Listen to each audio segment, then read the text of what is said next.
बिस्मिल्लाहिर्रहमानिर्रहीम। अस्सलाम वालेकुम स्टूडेंट्स हम बीएसएन थर्ड सेमेस्टर की सब्जेक्ट फार्मेकोलॉजी पढ़ रहे हैं। फार्मेकोलॉजी में हमने इसका जो चैप्टर 2 है, चैप्टर 2 का लेक्चर 3 हमने एंटी मलेरियल ड्रग स्टार्ट की थी। एंटी मलेरियल ड्रग्स का हमने फर्स्ट पार्ट जो है वो कंप्लीट कर लिया था, जिसका लिंक आप लोगों को इस वीडियो लेक्चर के डिस्क्रिप्शन के एंड में मिल जाएगी।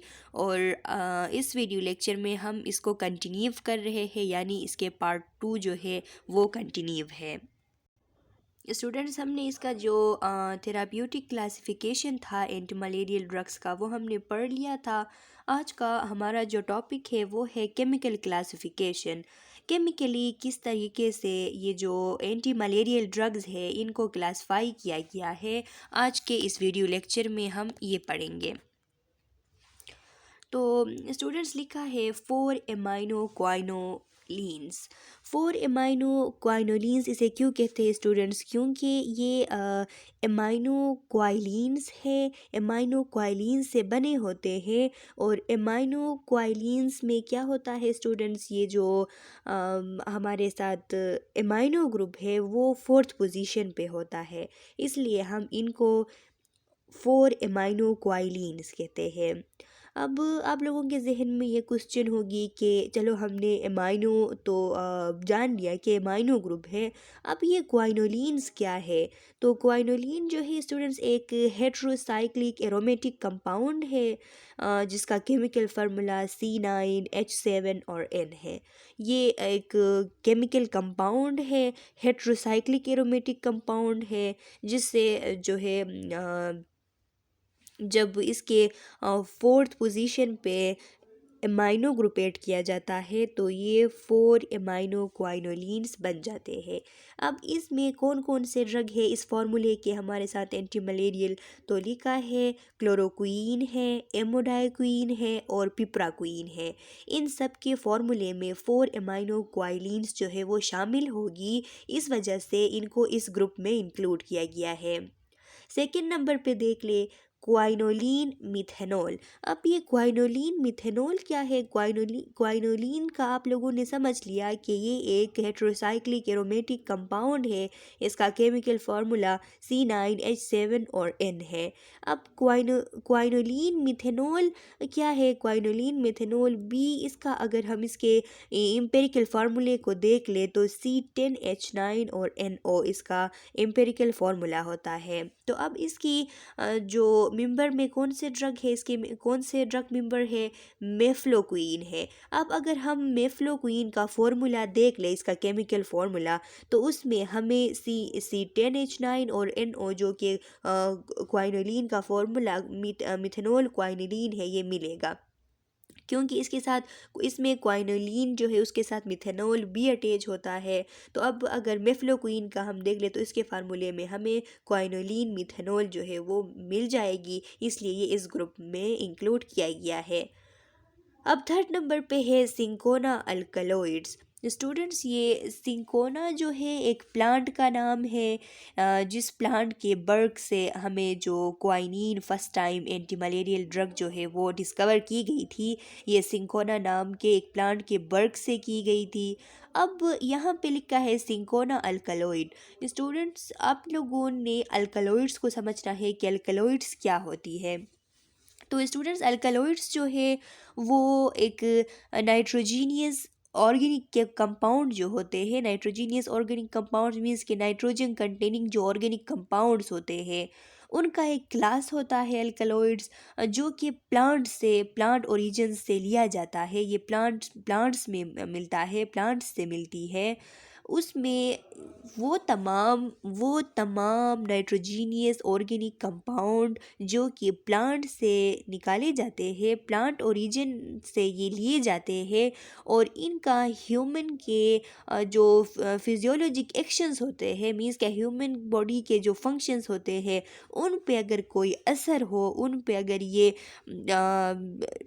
असर कर सके, इनका उन पे कोई इफ़ेक्ट हो, तो उनको हम कहते हैं अल्कलॉइड्स। तो स्टूडेंट्स, अब ये जो हमारे साथ यहाँ पे जो इंक्लूड है वो है क्वाइनिन और क्वाइनाइडीन। तो क्वाइनिन और क्वाइनाइडीन जो है ये डायरेक्टली सिंखोना प्लांट के बर्ग से उठाए जाते हैं, और जब वहाँ से उठाए जाते हैं तो आप इनको देखिए, इनका ह्यूमन बॉडी पे क्या है, इनका ह्यूमन बॉडी पे फंक्शन है, इनका ये ह्यूमन बॉडी के फंक्शन पे इफ़ेक्ट करते हैं। तो मतलब ये कि ये ऑर्गेनिक नाइट्रोजीनियस कंपाउंड थे, प्लांट ओरिजिन से लिए गए थे, और इनका ह्यूमन की फिजियोलॉजी पर, ह्यूमन फंक्शंस पर इफ़ेक्ट है, तो इसलिए हम इनको कहते हैं अल्कलॉइड्स।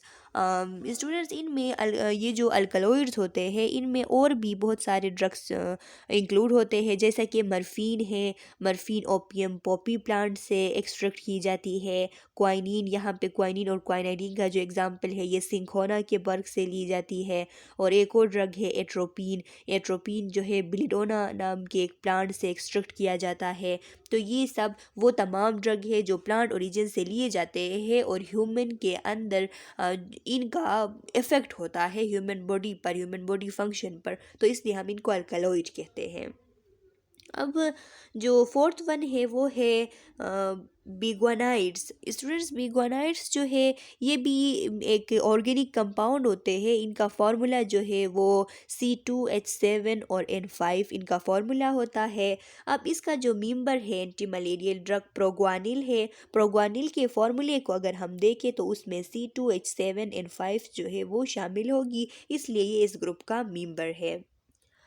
Die amino pyrimidines. अब ये डाई एमाइनो पायरिमाइडीन्स को क्या है स्टूडेंट्स, तो ये भी एक ऑर्गेनिक केमिकल कंपाउंड की एक क्लास है, जिसमें कौन कौन से इस इंक्लूड है, जिसमें क्या होता है, जिसमें टू एमाइन ग्रुप जो है वो पायरिमाइडीन रिंग के साथ जुड़े होते हैं, इसलिए हम इसको डाई एमाइनो पायरिमाइडीन्स कहते हैं कि टू एमाइन ग्रुप है जो कि जुड़े होते हैं पायरिमाइडीन रिंग्स से।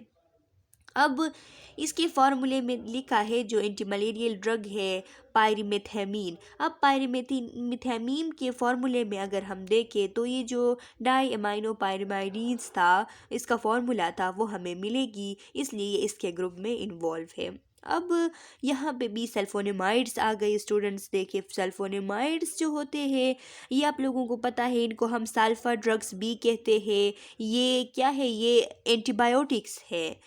एंटीबायोटिक्स है, ये सर्टेन टाइप ऑफ बैक्टीरिया को किल करने के लिए, उनके ग्रोथ को रोकने के लिए यूज़ होते हैं, लेकिन इनका एक सर्टेन एंटी मलेरियल, एक डिस्टेंट एंटी मलेरियल इफेक्ट भी होता है, इसलिए ये एंटी मलेरियल ड्रग्स के क्लासिफिकेशन में इंक्लूड है। अब इसके मेंबर्स कौन से हैं, सल्फाडोक्सिन है, डेप्सोन है। तो ये सल्फाडोक्सिन और डेप्सोन जो है इनमें एंटी मलेरियल एक्टिविटी भी पाई जाती है, इस वजह से ये इस क्लासिफिकेशन में इंक्लूड किए गए हैं। केमिकल क्लासिफिकेशन अब ये कंटिन्यू है स्टूडेंट्स। अगर हम देखें तो जो 8 नंबर के हमारे साथ है उसमें लिखा है 8 एमाइनो क्वाइनोलिन्स। 8 एमाइनो क्वाइनोलिन्स जो है स्टूडेंट्स, ये जैसा कि हमने नहीं कहा था फर्स्ट वन में कि 4 एमाइनो क्वाइनोलिन्स। अब ये 4 एमाइनो क्वाइनोलिन्स हम उनको कहते थे जिसमें क्वाइनोलिन के फॉर्मूले में जो फोर्थ पोजीशन होता है उसमें एमाइनो ग्रुप जब अटैच हो जाता है तो इनको हम 4 एमाइनो क्वाइनोलिन्स कहते हैं। अब जब जाके जो 8 पोजीशन है वहाँ पे इन्हीं क्वाइनोलिन के फार्मूले में जो 8 पोजीशन है वहाँ जाके एमाइनो ग्रुप अगर अटैच हो जाए तो उनको हम 8 एमाइनो क्वाइनोलिन्स कहते हैं, जिसके मेंबर में प्रीमाक्वीन और टिफेनोक्वीन जो है वो शामिल है। इसके बाद है नेफ्थोक्वाइनोन। नेफ्थोक्वाइनोन स्टूडेंट्स ये एक वाइट स्प्रेड फिनोलिक कंपाउंड है। नेचुरली ये पाया जाता है, एक वाइट स्प्रेड फिनोलिक कंपाउंड होता है, यानी फिनोल कंटेनिंग कंपाउंड होता है, जो कि मुख्तलिफ़ किस्म के बैक्टीरिया, फंगस और कुछ प्लांट्स से एक्सट्रैक्ट किए जाते हैं। तो इनके मेंबर में शामिल है एटोवेकोन। एटोवेकोन जो है ये भी एक एंटी मलेरियल ड्रग है जो कि नेफ्थोक्वाइनोन के जो क्लास है उसका मेंबर है।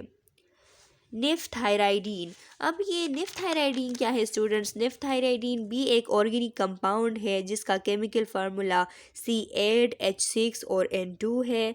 और इसके मेंबर में हमारे साथ पायरोनेराइडीन एंटी मलेरियल ड्रग शामिल है, जो कि इस क्लास से इसका ताल्लुक होता है। एमाइनो अल्कोहल्स, इसमें स्टूडेंट्स तरह होता है कि एमाइनो ग्रुप के साथ अल्कोहल अटैच होती है और इस ग्रुप के मेंबर्स में हेलोफेंट्रीन और ल्यूमेफेंट्रीन जो है ये दो ड्रग्स शामिल हैं। सिस्क्वाइटरपीन लेक्टोन्स। अब ये सिस्क्वाइटरपीन लेक्टोन्स स्टूडेंट्स अब आप लोगों ने पहले ये सिस्क्वाइटरपीन्स को समझना है। सिस्क्वाइटरपीन्स जो है ये भी एक टर्पीन है जिसका फॉर्मूला होता है C15 और H24। अब इनके साथ सिस्क्वाइटरपीन्स के साथ जब लेक्टोन रिंग अटैच हो जाता है तो उनको हम सिस्क्वाइटरपीन लेक्टोन्स कहते हैं। अब इनके मेंबर्स में आर्टीसुनेट, आर्टीमीथर, आर्टीथर और आर्टीरोलेन शामिल है। अपने स्टूडेंट्स ये मेंबर्स जो है हर एक ग्रुप के याद रखने होंगे। हो सकता है कि इससे MCQs बन सकती है। आप लोगों को या तो क्लास ग्रुप का नाम दिया होगा कि इसमें कौन कौन से मेंबर इंक्लूड है, तो आपको पहचानने होंगे कि इस ग्रुप के मेंबर कौन कौन से हैं। फॉर एग्जांपल सिस्क्वाइटरपीन लेक्टोन्स का अगर आपको दिया गया और आपसे कहा कि इसके मेंबर सेलेक्ट करो, तो आप लोगों को ये याद होने चाहिए कि आर्टीसुनेट, आर्टीमीथर, आर्टीथर और आर्टीरोलेन जो है वो इस ग्रुप के मेंबर्स हैं। अच्छा स्टूडेंट्स, अब है क्लोरोक्वीन। क्लोरोक्वीन क्या है स्टूडेंट्स? ये एक ड्रग है, anti malarial drug. Rapid action इसका होता है erythrocytic schizonticide of all species of plasmodium. ये जो जितने भी स्पीशीज़ है प्लाज्मोडियम के जो कि मलेरिया काज करते हैं, जिनमें plasmodium ovale, plasmodium vivax, plasmodium falciparum और प्लाज्मोडियम मलेरिया शामिल है। तो उन सब के लिए ये एक एरिथ्रोसाइटिक शिजोंटिसाइड है। स्टूडेंट्स, ये शिजोन्ट्स का आप लोगों को पता होने चाहिए कि जो स्पोरोजोइड्स थे जो एनोफिलिस मस्कीटो थे उसके स्लाइवरी ग्लैंड्स में शिजोन्ट्स होते हैं। जब वो आके ह्यूमन के स्किन पे बैठ जाता है तो उसके स्लाइवरी ग्लैंड्स से वो जो स्पोरोजोइड्स है वो चले जाते हैं ह्यूमन बॉडी के अंदर। ह्यूमन बॉडी के अंदर जब चले जाते हैं तो वो लीवर में मैच्योर होते हैं और मैच्योर होने के बाद वो शिजोन्ट्स बनते हैं। शिजोन्ट्स बनने के बाद वो जो हमारे एरिथ्रोसाइट यानी RBCs है उनमें दाखिल हो जाते हैं। तो अब जब हम क्लोरोक्वीन देते हैं, क्लोरोक्वीन एडमिनिस्टर करते हैं, तो ये जाके एरिथ्रोसाइट्स के अंदर जाके यानी RBCs के अंदर जाके जो शिजोन्ट्स वहाँ पे है उनको वहीं पे किल कर देते हैं, उनको वहीं पे ख़त्म कर देते हैं। इसलिए हम इसको एरिथ्रोसाइटिक शिजोंटिसाइड कहते हैं कि एरिथ्रोसाइट के अंदर जाके शिजोन्ट्स को किल कर देता है।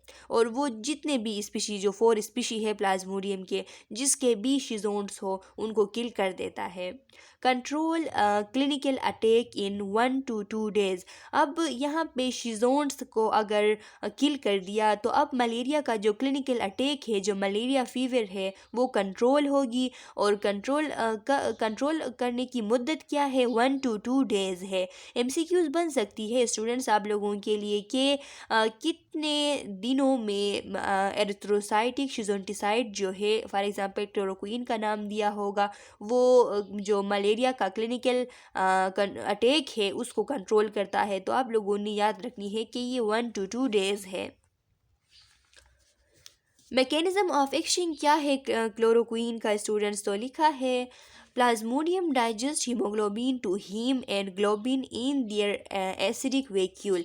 प्लाज्मोडियम क्या करते हैं? प्लाज्मोडियम हीमोग्लोबिन को हीम और ग्लोबिन जो है, हीमोग्लोबिन में जो हीम और ग्लोबिन शामिल है, हीमोग्लोबिन को डाइजेस्ट करके हीम और ग्लोबिन को अपने एसिडिक वैक्यूल उनका होता है उसमें डाइजेस्ट कर लेते हैं, उसमें उसको डाइजेस्ट करते हैं। तो globin is use by Plasmodium for nutrition. अब ग्लोबिन एक प्रोटीन है तो उसे प्लाज्मोडियम न्यूट्रिशन के लिए यूज़ करता है। Haem is being toxic to plasmodium. अब जो इसका ये आयरन पार्ट है, हीम है, ये प्लाज्मोडियम के लिए टॉक्सिक होती है। Is converted to non toxic pigment haemozoin. ये कन्वर्ट होता है एक नॉन टॉक्सिक पिगमेंट में जिसको हम हेमाजोइन कहते हैं by haem polymerase enzyme of the parasite. अब ये किसके ज़रिए इस तरह कन्वर्जन उसकी होती है? एक एंजाइम है इस पेरासाइट प्लाज्मोडियम में जिसका नाम पॉलीमरेज हीम पॉलीमरेज एंजाइम है। ये क्या करता है? इसे मालूम होता है कि हीम इस प्लाज्मोडियम के लिए टॉक्सिक है, इससे इसकी जो है किल हो सकती है, तो इसको कन्वर्ट करता है एक नॉन टॉक्सिक पिगमेंट जो जिसका नाम हीमाजोइन है उसमें। अब chloroquine concentrates inside the acidic vacuole. अब जब हम क्लोरोक्वीन एडमिनिस्टर करते हैं तो ये जाके जो एसिडिक वैक्यूल होता है जिसमें हीम जो है वो जिसमें हीम जो है वो स्टोर हुई थी उसमें चला जाता है, वहाँ पे कंसनट्रेटेड हो जाता है पैरासाइट के अंदर और raise the pH of the vacuole. और इसकी वजह से जो पीएच का जो वैक्यूल का पीएच है वो रेस हो जाता है। interferes with conversion of toxic heme to non-toxic hemozoin। अब ये यहाँ पे जाके एक तो इस वैक्यूल का नॉर्मली एसिडिक वैक्यूल होता है, इसको इसकी पीएच को रेस करके बेसिक वैक्यूल में इसको कन्वर्ट करता है। और इसके साथ साथ जो एंजाइम थी हीम पॉलीमरेज एंजाइम जिसकी वजह से ये टॉक्सिक हीम कन्वर्टेड होती थी नॉन टॉक्सिक हेमाजोइन में, इस प्रोसेस को रोकने के लिए इस एंजाइम को रोकता है। जब ये एंजाइम इनहिबिट हो जाती है, हीम पॉलीमरेज इनहिबिट हो जाती है, तो आगे ये जो हीम है वो कन्वर्ट नहीं हो पाती हेमाजोइन में। और जब हेमाजोइन में कन्वर्ट नहीं हो पाती तो हीम इस पैरासाइट के लिए टॉक्सिक होती है, इसकी वजह से ये पैरासाइट किल हो जाता है।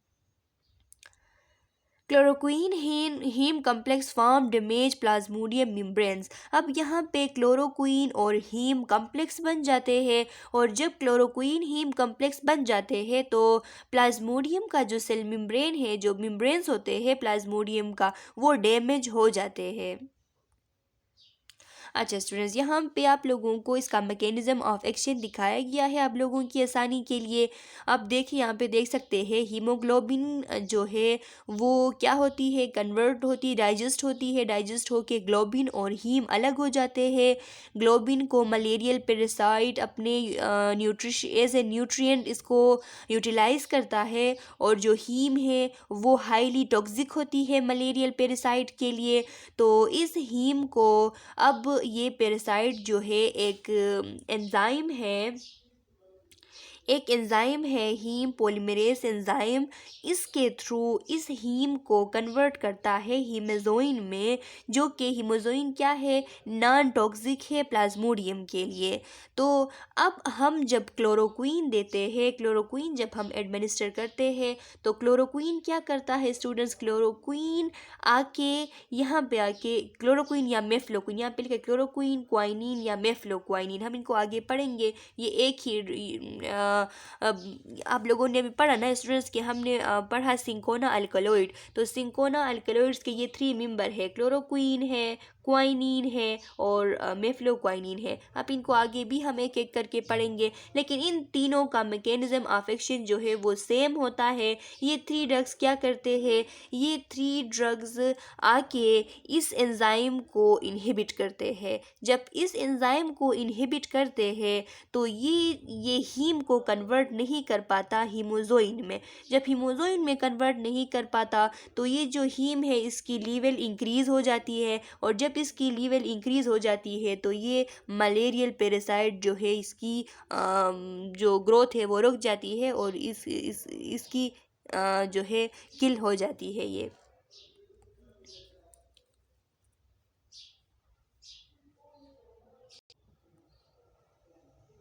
अच्छा स्टूडेंट्स, क्लोरोक्वीन रेजिस्टेंस। अब कभी कभार जो है क्लोरोक्वीन रेजिस्टेंस भी हो जाती है। रेजिस्टेंस का आप लोगों को पता है स्टूडेंट्स के, रेजिस्टेंस एंटीमाइक्रोबियल रेजिस्टेंस में हमने अच्छे से इसको डिटेल से पढ़ा था कि ये एक ऐसी चीज़ होती है जिसमें जो ड्रग एडमिनिस्टर किया जाता है, लेकिन ड्रग की मौजूदगी में भी जो माइक्रो ऑर्गेनिज्म है वो सरवाइव करते हैं, वो डिज़ीज़ को डिज़ीज़ की जो डेवलपमेंट है वो इनहिबिट नहीं हो चुकी होती, तो उसको हम कहते हैं एंटीमाइक्रोबियल रेजिस्टेंस। और ये कई तरीक़ों से हो जाती है। हमने एंटीबायोटिक पढ़ते वक्त हमने बैक्टीरियल जो रेजिस्टेंस होता है उनको डिटेल से पढ़ा है। अब ये जो मलेरियल रेजिस्टेंस होती है क्लोरोक्वीन की, इसको हम जानते हैं। Chloroquine resistance is fast developing in plasmodium falciparum and is major problem because severe cases of malaria are caused by this species। Chloroquine resistance जो है स्टूडेंट्स, ये जो पी फेल्सिपारम होता है, जो प्लाज्मोडियम फेल्सिपारम होता है, जो कि एक डेंजरस प्लाज्मोडियम स्पीशी है, ये बहुत जल्दी से क्लोरोक्वीन को रेजिस्ट कर लेता है। और ये एक मेजर प्रॉब्लम है। क्यों? क्योंकि जो सीवियर मलेरिया होता है, मोस्ट सीवियर मलेरिया, वो प्लाज्मोडियम ये जो फेल्सिपारम है ये कर लेता है। अब ये सीवियर मलेरिया भी काज करता है, इसके साथ साथ क्लोरोक्वीन को ये रेजिस्ट करता है, तो ये एक मेजर प्रॉब्लम है। अब resistant develop due to efflux mechanism. Resistant किसके थ्रू होती है? जो इफ्लक्स मैकेनिज्म होती है इसके थ्रू होती है। स्टूडेंट्स, इफ्लक्स मैकेनिज्म जो है ये एक मैकेनिज्म होता है जो कि जो माइक्रोब्स है, जितने भी माइक्रोब्स है, चाहे उसमें बैक्टीरिया हो, फंगी हो या मलेरिया हो, जो भी हो, इनमें ये एक एबिलिटी होती है कि ये ड्रग को अपने अंदर, अपने बॉडी के अंदर कंसंट्रेटेड नहीं होने देते।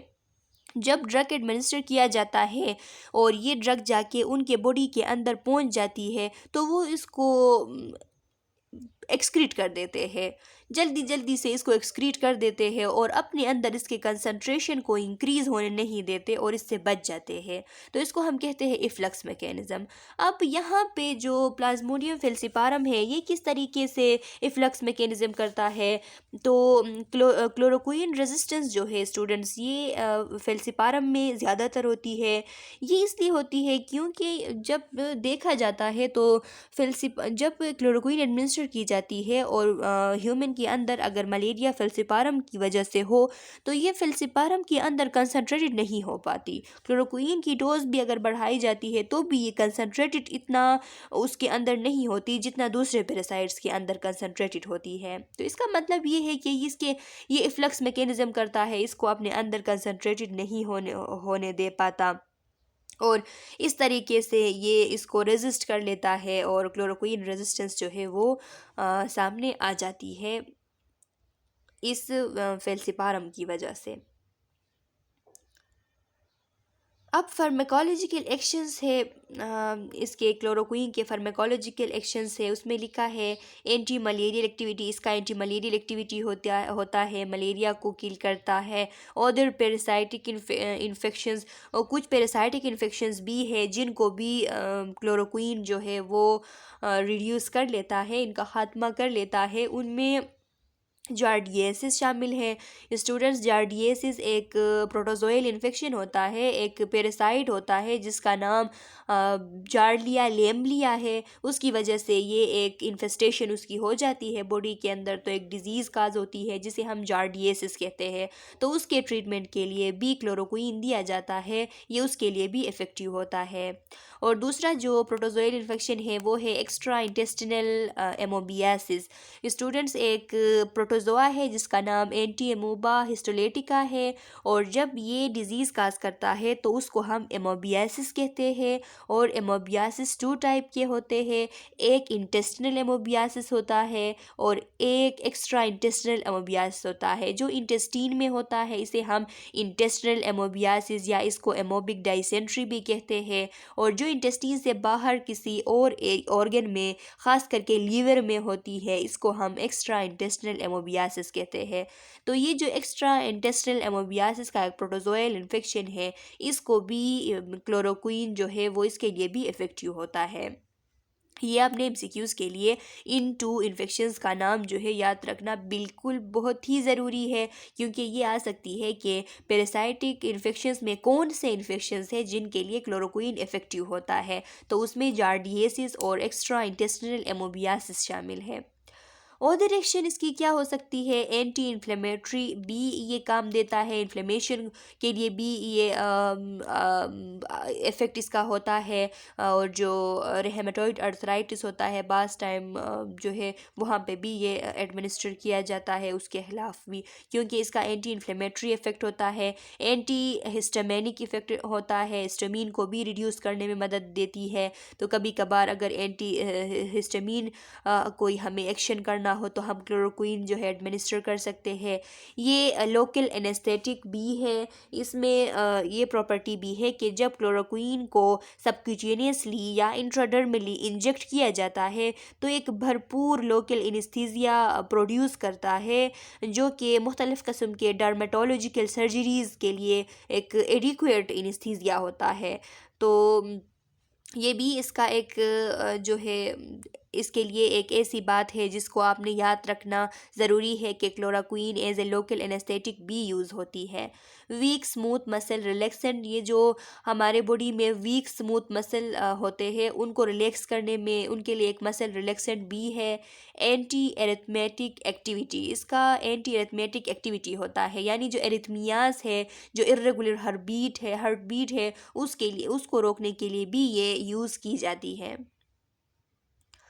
फार्मेकोकाइनेटिक्स इसका क्या है स्टूडेंट्स, गुड ओरल एब्जॉर्प्शन, इसको अगर हम ओरली दे तो ओरल एब्जॉर्प्शन इसकी गुड होती है। Concentrated in liver, spleen, kidney, lungs, skin, leucocytes, ये जाके लीवर में, स्प्लीन में, किडनीज़ में, लंग्स में, स्किन में और जो हमारे WBCs है ल्यूकोसाइड्स उनमें कंसंट्रेटेड हो जाती है, उनमें जमा हो जाती है। सिलेक्टिव एकमुलेशन इन रेटिना, इसके अलावा ये जो हमारे आई का रेटिना होता है उसको सेलेक्ट करके उसमें भी इसकी एकमुलेशन हो जाती है, जो कि इसका एक एडवर्स इफ़ेक्ट है, क्योंकि उसकी वजह से ऑकुलर टॉक्सिसिटी पेश आती है। अगर इसको प्रोलॉन्ग यूज़ किया जाए तो ऑकुलर टॉक्सिसिटी यानी विजन में प्रॉब्लम्स हो सकती है।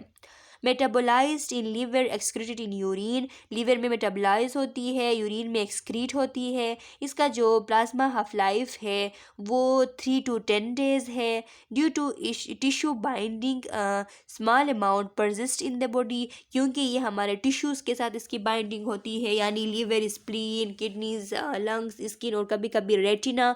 तो इसका जो स्मॉल अमाउंट होता है वो बॉडी में परसिस्ट करता है, यानी रह जाता है कुछ वक्त के लिए। तो वो वक्त क्या है, यानी 1 to 2 मंथ हो सकती है। प्लाज्मा हाफ लाइफ में अगर हम देखें तो इसका 1 to 2 मंथ भी होता है, क्योंकि ये बॉडी में टिश्यू बाइंडिंग की वजह से परसिस्ट होती है।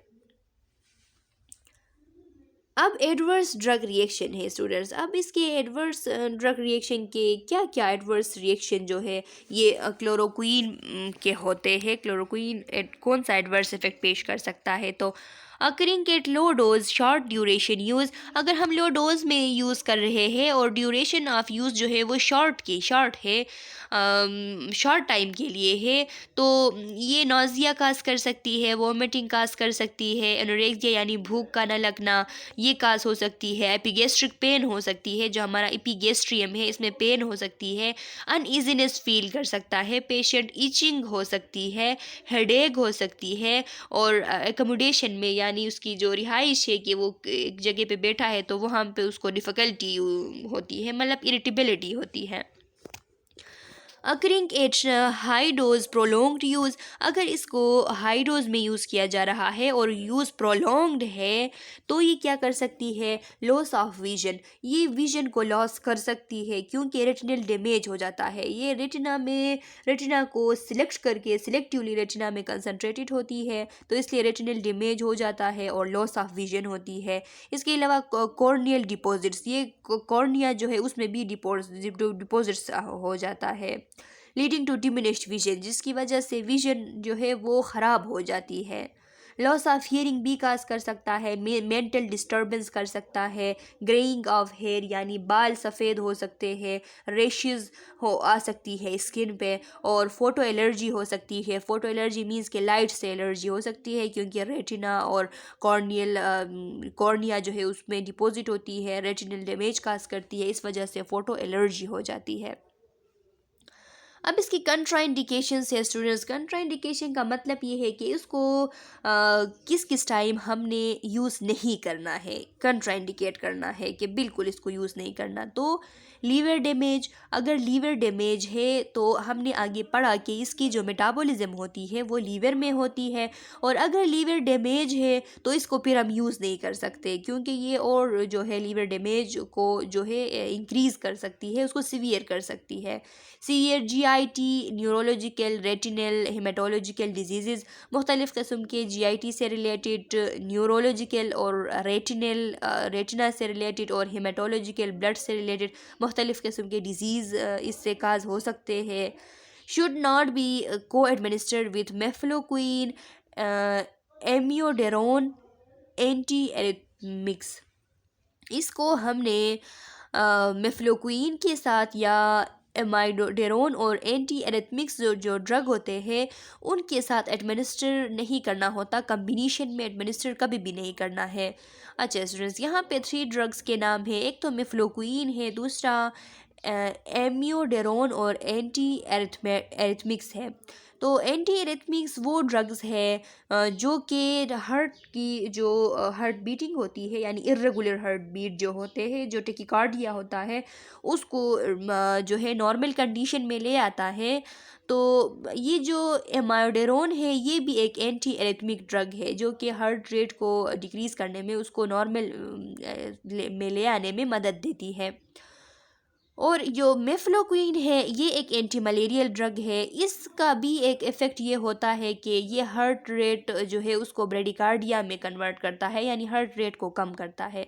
अब एंटी एरिथमिक्स हो गए, यानी कि एमाइडोरोन हो गया या कोई और एंटी एरिथमिक्स हो गए, और मेफ्लोक्विन हो गए, इनके साथ अगर हमने क्लोरोक्विन दिया तो क्लोरोक्विन में भी ये एबिलिटी होती है कि ये ब्रेडिकार्डिया काज कर देता है।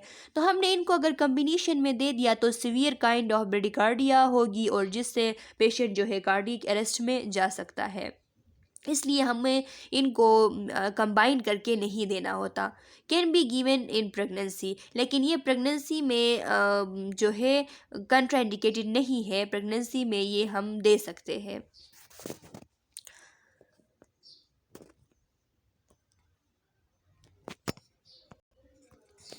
अच्छा स्टूडेंट, इसकी जो थेरापेटिक यूजेस है, थेरापेटिक यूजेस में क्या क्या है? मलेरिया है, use for clinical cure against Plasmodium ovale, Plasmodium malaria, Plasmodium vivax और सम प्लाज्मोडियम फेल्सिपारम दैट स्टिल सेंसिटिव। जो स्टूडेंट्स, इसको हम प्लाज्मोडियम ओवेल के लिए दे सकते हैं, प्लाज्मोडियम मलेरिया, और यहाँ पे दोबारा प्लाज्मोडियम ओवेल लिखा गया है लेकिन ये प्लाज्मोडियम वाइवेक्स है, इनके लिए हम दे सकते हैं। लेकिन जो प्लाज्मोडियम फेल्सिपारम होता है उसमें से हम कुछ के लिए दे सकते हैं, क्योंकि ज़्यादा जो प्लाज्मोडियम फेल्सिपारम होते हैं वो अभी रेजिस्टेंस उन्होंने काज किया है, तो इस वजह से कुछ फेल्सिपारम ऐसे भी है जो कि अभी तक स्टिल सेंसिटिव है, तो उसके लिए भी हम दे सकते हैं। जार्डियसिस के लिए देते हैं, जार्डियसिस हमने पढ़ लिया। एक्स्ट्रा इंटेस्टिनल एमोबियासिस के लिए देते हैं, ये भी हमने पढ़ लिया। और हेमेटोइड अर्थराइटिस का मैंने आप लोगों को बता दिया कि ये इसका एक एंटी इन्फ्लेमेटरी एक्शन होता है, इस वजह से इसको हम हेमेटोइड अर्थराइटिस में देते हैं। और लूपस एरिथेमेटस स्टूडेंट्स, ये एक ये SLE हम इसे कहते हैं, सिस्टमिक लूपस एरिथ्रोमेटस। ये एक common type of lupus disease होता है। लूपस डिजीज़ क्या होती है? वो डिज़ीज़ जो कि ऑटो इम्यून डिज़ीज़ की वजह से जो डिज़ीज़ पैदा हो कि उसमें इम्यूनिटी अपने सेल्स पे अटैक करे और डिज़ीज़ एराइज हो, तो उनको हम कहते हैं लूपस डिज़ीज़। और ये जो SLE है, सिस्टमिक लूपस एरिथ्रोमेटस, ये एक कॉमन लूपस डिज़ीज़ है जिसमें इम्यून सिस्टम अपने टिश्यूज़ पे एक्ट कर देता है, जिसकी वजह से सिवियर इन्फ्लेमेशन होती है, वाइड स्प्रेड इन्फ्लेमेशन होती है, जॉइंट्स में में, स्किन में, ब्रेन में, लंग्स में, किडनीज़ में, ब्लड वेजल्स में। तो इस इन्फ्लेमेशन को रोकने के लिए भी हम क्लोरोक्वीन जो है वो एडमिनिस्टर कर सकते हैं। अच्छा स्टूडेंट्स, तो ये हमारे साथ क्लोरोक्वीन था। हमने इसके इंट्रोडक्शन से लेके जो इसका जो केमिकल क्लासिफिकेशन था उससे लेके हमने एक ड्रग यानी क्लोरोक्वीन को कंप्लीट कर लिया। इस वीडियो लेक्चर के लिए यहाँ तक काफ़ी है। अगर आपका इसमें कोई क्वेश्चन है कमेंट सेक्शन में डाल लें। मैं नेक्स्ट वीडियो लेक्चर में आप लोगों के क्वेश्चन का आंसर करूँगी और हम जो है नेक्स्ट वीडियो लेक्चर में इसका पार्ट 3 कंटिन्यू करेंगे और जो इसके मेंबर्स है ड्रग्स एंटी मलेरियल उनको हम पढ़ेंगे। तब तक के लिए अल्लाह हाफिज़।